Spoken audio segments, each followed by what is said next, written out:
Coming to you live from the Lizard's Lair. This is Optimal Play. I am Brandon, and if you are familiar with me and particularly the solo videos that I've done on this channel lately, I am a big fan of some of the modern print and play games that are coming out. Mostly roll and writes, but not entirely, including the games from Postmark Games, a site that they're a game publisher that just does in-house designed print and play games, like Waypoint's a really genius little hiking game, Voyages, a seafaring game that I've really enjoyed. And so I'm really pleased that they provided me with the demo for their newest game, 52 Realms Adventures. Adventure? Yeah, is what it's called. It is actually not a roll or write game. I've been doing a lot of rolling and writing, but not today. In this one, you draw cards from a regular 52 card deck. I have borrowed the deck from my copy of Fliptown, which is another, it's a roll and write game that uses the deck of cards. And also, we won't be writing. You simply need to print the pages out. There's two of them, one that has your character on it and one that has the dungeon you'll be crawling. Kind of layer them together like this, and you need a couple tokens to move around to mark your position in the dungeon and the spaces on the track. So, no writing either. It's really a departure from what I've come to expect from Postmark. But what I've also come to expect from Postmark Games is really interesting variety between the pages that they put out. They generally, like in Waypoints, the hiking game, there's not just new maps, but there's new mechanics on each map that are really significant. And then also post-game support. You'll have to check out the Kickstarter for 52 Realms Adventure, but in the past, they've released a game and then over the following months continued to release more content for it that's included in your purchase. So I am hoping that that's what we will find here as well, because I think this is really promising. So with that, I'm going to show you kind of what's going on the board here and then dive into a full playthrough. So again, I am here to win by making it through the Tomb of the Ever-Wandering Soul and defeating the Warden, a boss character, up here in the upper right corner. My position is represented by this meeple that I borrowed from Clank Catacombs. So despite the meeple clearly being some sort of wizard silhouette, I am actually playing as the barbarian, the exiled dwarf berserker.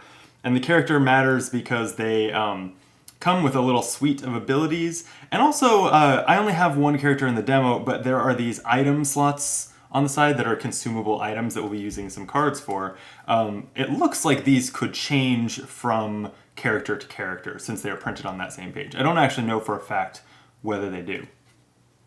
So I'm going to start down here in the start area, and my goal is to make it through the dungeon, battling enemies and kind of approaching challenges along the way, collecting more equipment, collecting loot and consumable items. And my goal is to defeat the boss without one of two things happening. Either taking wounds, I'll have a stack of wounds that goes up here that just accumulates. I lose if they total 25 or more. And I also lose if I run out of cards in the deck. I actually played a couple practice games and that hasn't come too close to happening for me, even though it feels like you're going through the deck fast. It's a pretty snappy little game. So with that, I am going to finish setup here where I've got the pages laid out, and you do two more things. I promise I've shuffled this deck. I'll give it one more quick shuffle. And then we're going to draw two cards, and depending on their suits, they're going to go here and be consumable items. So I have a health potion and a cloak of deception. I'll talk more about those in a bit. And then I'm going to give myself some starting equipment, and it's going to be by drawing cards from the deck until I have a total of 20 value or more. So there's 3.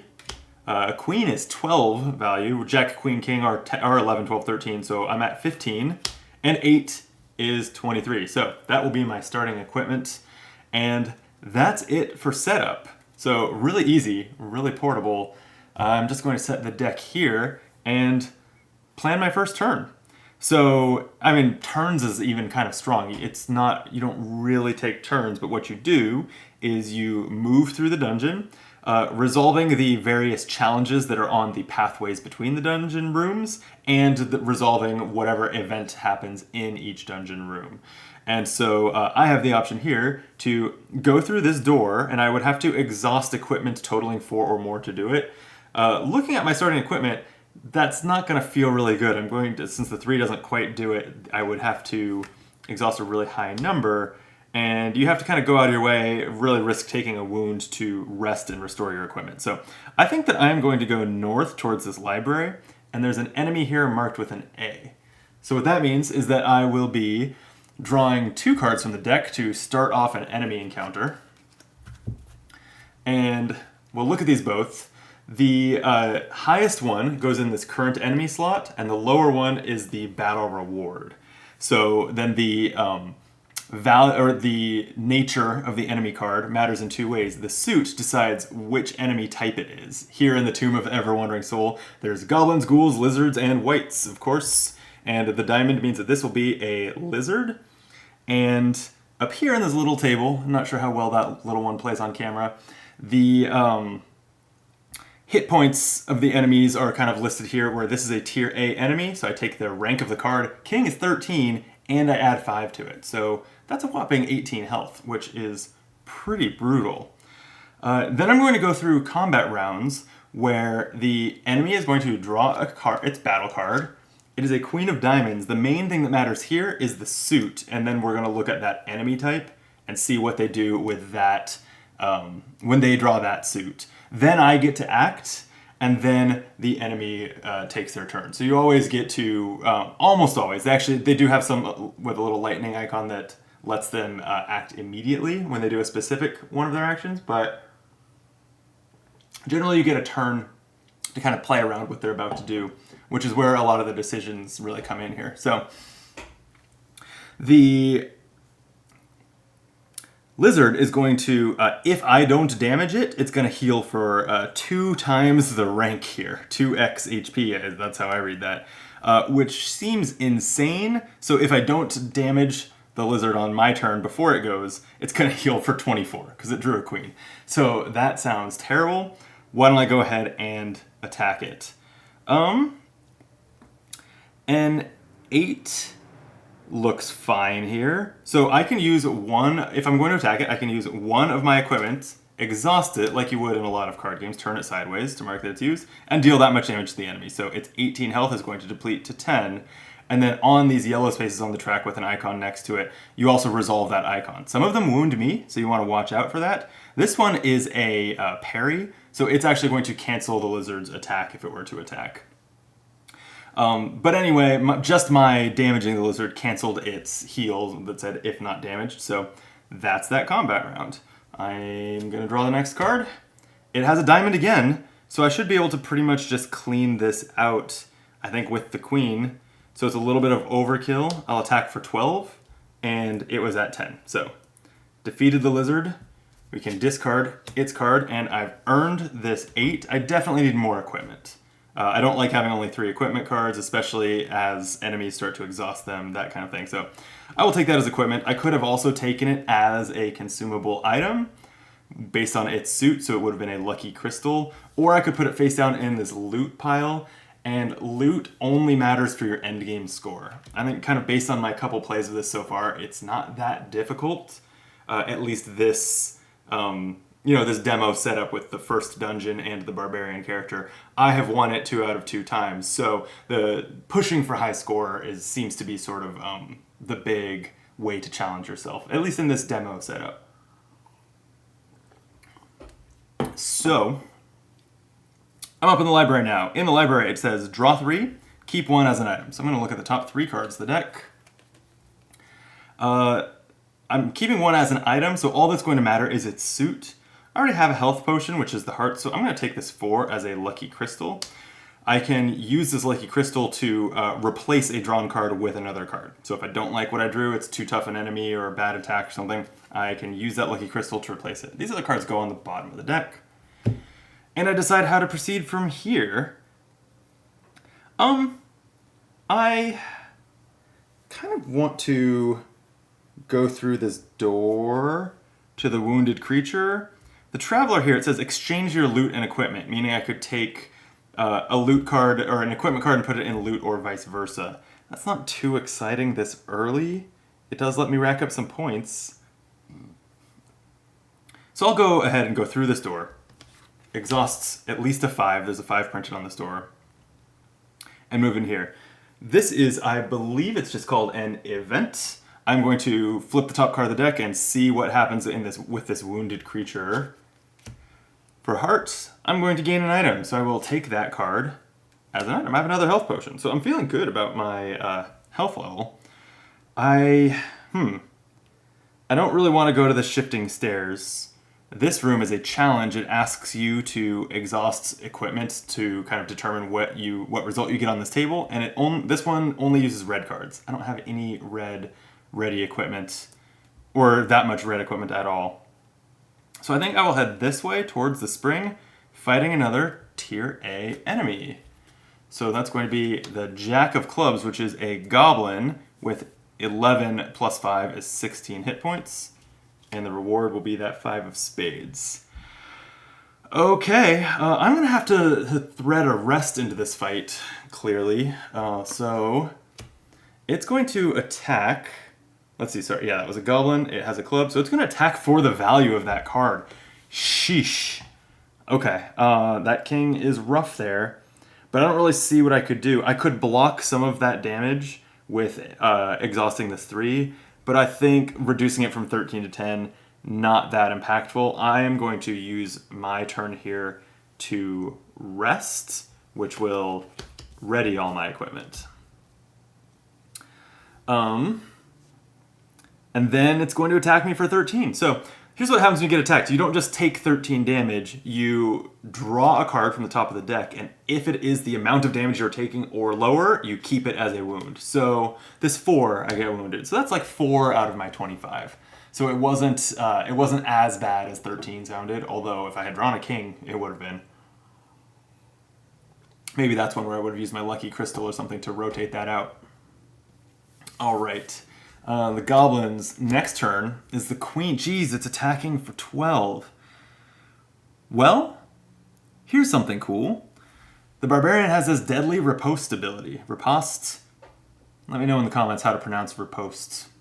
Whenever you block an attack exactly by defending, you deal 5 damage to the enemy and refresh an equipment. I actually don't have any equipment to refresh because it says another equipment, but I think I'll still do that. So if I don't attack, I can block. And what I can do is exhaust this queen to block the 12 damage exactly, which thanks to my deadly riposte will deal 5 damage back. So take it from 16 to 11. And its next turn. Spade. For a goblin that is attack 5, and if damaged, exhaust the highest equipment. Eey. I wish I could just kill this. I guess I can. Well, let me look at, a 3 would take me onto the wound space, and an 8 would not. So I was wondering if I could parry the attack, but it doesn't look like I have a way to do that. So I think I'm just going to use my Cloak of Deception here. It's another one of my consumables. It says change one equip card to any value, 1 through 13, or any suit for 1 action. So I'll go ahead and spend this to treat my 3 as a king, I guess, a 13, why not? And just kill the goblin before it can act. So I got it. I get this reward card. I could just take it as another Cloak of Deception. That's pretty good. I think I will. Okay. And I go into the spring, the room that says refresh all of your equipment or heal a wound. I'm just going to go ahead and refresh my equipment because my wound situation is not bad. Then this, this weekend wall challenge looks pretty good to me here. I'll use most of my equipment, but I like the reward. So here's what I'm going to do. I'm going to go through this door with a 10 on it. So I have to use at least 10 equipment. I will go ahead and exhaust the queen to move through that door. And then I'm in the weekend wall. It's a challenge, any color card, but even cards only, it says. And if I Exhaust 0 through 6 value worth of applicable cards, I'll take a wound. 7 through 12, I gain a reward. 13 plus, I gain 2 rewards. I have 2 8s, they're both even. That'll be 16, so I'm going to gain 2 rewards. I get to draw 2 cards and take them as items, loot, or equipment. And I think the 6... I think I'd like the 6 as equipment. And the 3, I'm just going to start earning some points. Put it in my loot. It's only 3 points, but, you know, it's something. And there's only one way I can go from here. You do have to follow these arrows. I'm going up against a B tier enemy. It is a heart. It's a white. W-I-G-H-T, white, with an 8 reward. This one has the passive ability, damage always wounds. So normally I explained that you draw a when you take damage, you draw a card, and if it is equal to or below the amount of damage you took, you keep it as a wound. In this case, you draw that card and just keep it no matter what. It'll always wound you. So blocking is more important than usual. Okay, it's a 9 plus 10 for a B tier enemy, so 19. Yikes. Let's get to it, I guess. I don't have very much equipment up. It's a 7 of diamonds, so on a diamond, the white is going to block 8, and if it is not damaged, exhaust the highest equipment. Oh, that makes this a pretty brutal time to rest, because it's just going to exhaust my highest equipment afterwards. But also, like, what else am I going to do? I could use the Cloak of Deception again to kind of give myself, like, again, turn my 3 into a king, get some damage in. I actually maybe like that.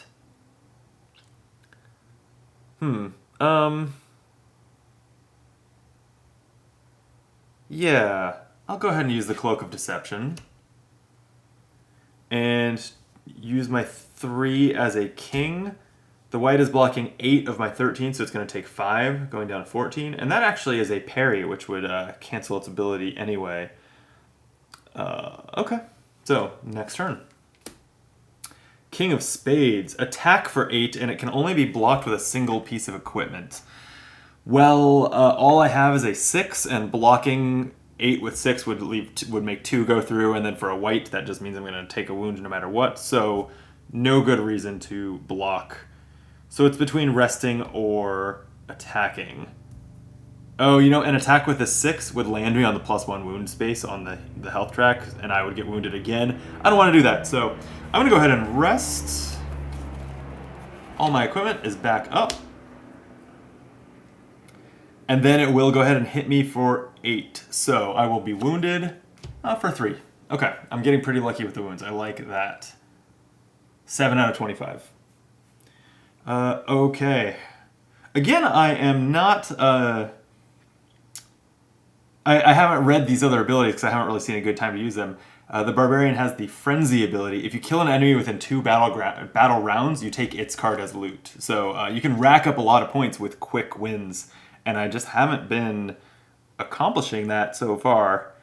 That was 2 rounds right there, so it's not happening this time. And Axe Fling. Once per combat as an action, I can discard a readied spade equipment to deal damage equal to double its rank. So maybe on this next B enemy, I will just throw my Queen of Spades at it to kill it outright and score it with the Frenzy. But we'll see. For now, the white now draws a Jack of Spades. So again, it's going to attack 8, can only be blocked with a single attack or single equipment. This actually works great. It's attacking for 8, and I can block it with an 8, which will trigger my Deadly Riposte, dealing 5 damage to it. Cool. Next combat round, the Heart. This is going to happen immediately. It has this little lightning bolt. I'm not sure how well that plays on camera. Destroy X cards, where X is the number of wound cards you have. Destroy X cards means whatever X is. In this case, my 2 wounds makes it 2. It's going to just mill them from the top of the deck. So that does accelerate the timer in the dungeon a little bit. And oh yeah, that happens immediately. Okay. So then I am at, or it is at 9 hit points, which means Yeah, you know what? It's fine. I'll just go ahead and attack it with the queen because I'm about to go into the spring and I think ready all my equipment again. So I will finish it off with queen, defeating its card and gaining this. I'm gonna take it as equipment as much as I want it as loot. If I am going to burn the queen in an axe fling, I need more cards for the boss. So yeah, that's what I'll do. And then I'll move into the spring. I'm still feeling pretty good on wounds, so I will ready all my equipment. And I'm going to keep pushing towards the Goblin Horde. And it's another B tier enemy. Oh, pretty low cards. All right, the 7 of clubs is going to be a Goblin with plus 10, so 17 hit points. And a little 2 as a battle reward. Okay, it's going to attack, or it's going to act with a 5, so it's going to attack for 5. So, it has, what, 17? So that means if I just deal a little bit of damage to it, I could keep the queen, and I could use my axe fling next turn with the 8 of spades to finish it off and score its card as loot for killing it with my frenzy ability. I think I like that. So for now, I will just attack it for 3. Oh, perfect. And that even parries its attack by landing on that space. Love it. Okay. Its next card is... So, the aces are special. They are curses. The dungeon lists each ace and what it does immediately when you draw it, and then you have to draw another card. So it doesn't use... The monster's not going to use this ace. It's just going to screw me over by making me discard 1 item, is what the ace of diamonds does. So, at this point, I think I have 2 health potions, and I guess I will discard 1. And then I'll draw a card to replace that ace. It's a 6 of clubs, so the goblin will attack for 6. That's fine. I'm going to use my axe fling ability first, discarding my 8 of spades to deal double that damage and just take it out. So I have killed it with frenzy, so I'm going to take its card as loot. And then this 2, you know what? It's worth 2 points in the loot pile because it's a 2. But also at the end of the game, you score 2 points per unused consumable item, so I might as well take this 2 as an item in case I want it. Okay, I'm getting close to the boss. The Goblin Horde Room. Draw 3, keep 1 as loot and 1 as item. So I'm going to look at 3.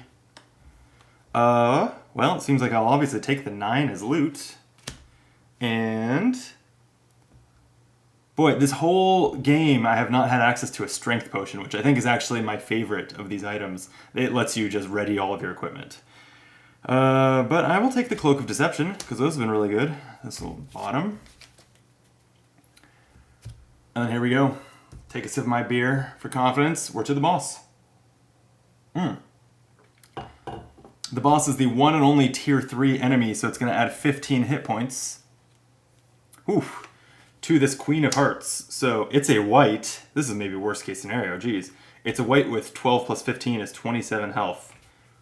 And there's a battle reward. That since this is the boss, this is basically just going to be loot. It's going to go with my score. Okay.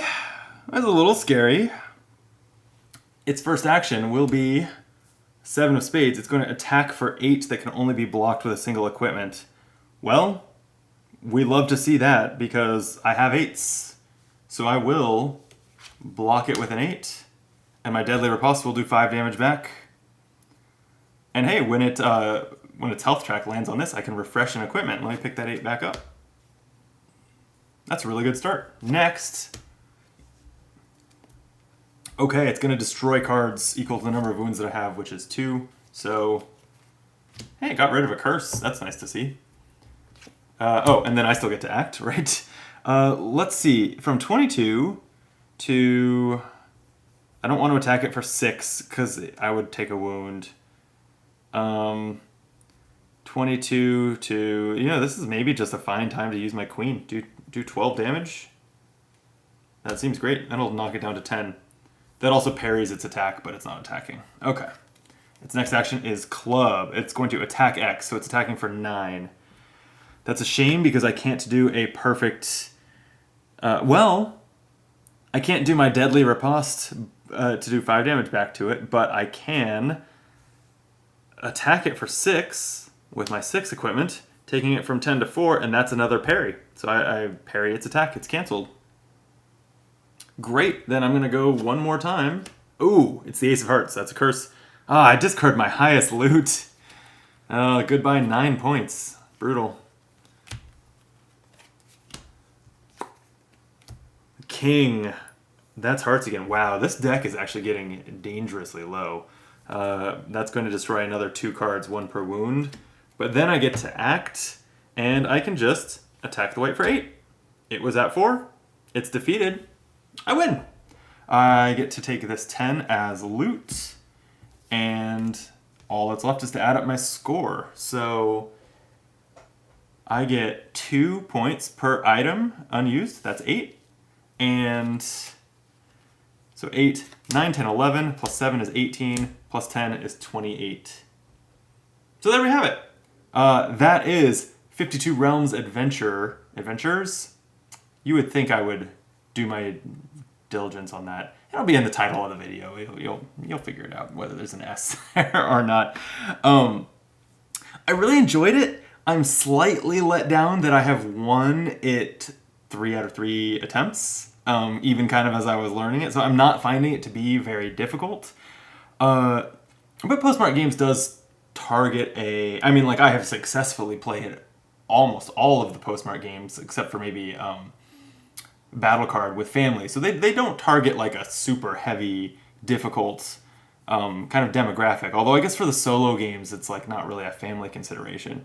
But the fact that the game is scored and that there's this whole tension of whether you take cards as equipment or an item or loot to kind of be greedy and not have as strong of equipment and build your score up by taking that loot. I think that's really interesting. So you almost need to be sort of a someone who's like you got to be interested in like chasing your high score.